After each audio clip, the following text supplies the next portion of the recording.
కావేరి అయితే ఇంకా ఉగాది పండుగని ఈసారి బాగా సెలబ్రేట్ చేసుకోవాలని చెప్పనని నా అన్నయ్యకి నేను నా చేతిని వండి పెట్టాలని చెప్పనని ఇంక ఉదయానికల్లా అన్నీ రెడీ చేసి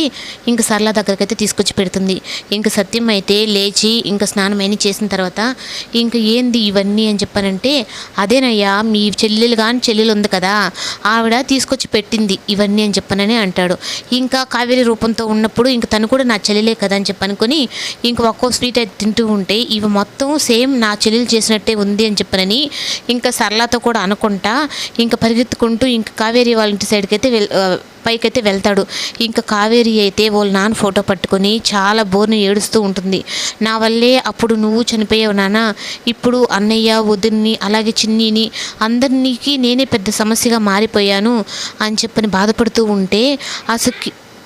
ఇంకా అలా ఏడుస్తూ ఉంటే ఇంకా సత్యంకైతే అసలుకి ఏమీ అర్థం కాదు. నిన్నటి దాకా ఉషాగానే ఉన్న తను నిజంగా నా చెల్లెలేనా అని చెప్పనని ఇంకా తనకి ఏం మాట్లాడాలో కూడా తనకి ఏం అర్థం కాకుండా అలాగే ఇంకా కావేరి అయితే వాళ్ళ నాన్నతో తన బాధలన్నీ చెప్పుకుంటూ బోర్ను ఏడుస్తూ ఉంటుంది. అప్పుడు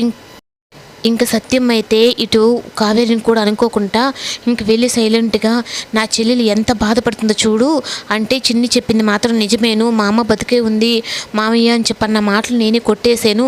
తను మాత్రం నిజంగా నా చెల్లెలేను నువ్వు కావేరి ఏను అని చెప్పి ఇంకా ప్రూఫ్ అయిపోయింది. కానీ తను ఉషాగా మాత్రం బతకూడదు, తను కావేరిగానే తన కూతురుతో సంతోషంగా నా చెల్లెలు బతకాలి, ఇలా అనుక్షణం భయపడుతూ ఇలా నా చెల్లెలు బతకూడదు, దీనికి ఏదో ఒక పరిష్కారం ఆలోచించాలి అని చెప్పని అంటూ ఉంటే ఇంకా కావేరి అయితే ఇంకా వచ్చి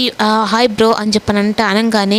ఎందుకు నువ్వు నా దగ్గర కూడా నిజాలు దాచిపెట్టావు కావేరి అని చెప్పనంటే ఇంకా కావేరి అని ఇంకా సత్యం పిలవంగానే ఇంకా కావేరి అయితే తనని క్షమాపణలు కోరి, అన్నయ్య నన్ను క్షమించు, నా వల్ల నువ్వు చాలా ఇబ్బందులు పడ్డావు అని చెప్పనంటే నీకోసం నేను ప్రాణం ఇవ్వడానికైనా సిద్ధపడతాను, అలాంటిది ఈ దెబ్బలకి ఒక లెక్క నాకు చెప్పు అంటే, నాకు తెలుసు అన్నయ్య నీ గురించి, కానీ నేను కావేరి నన్ను మాత్రం ఇప్పుడే బయట చెప్పొద్దు, ఈ విధంగా శ్రేయాభిలాషి ఈ విధంగా చెప్పున్నాడు అని చెప్పంటే, ఎవరమ్మా శ్రేయాభిలాషి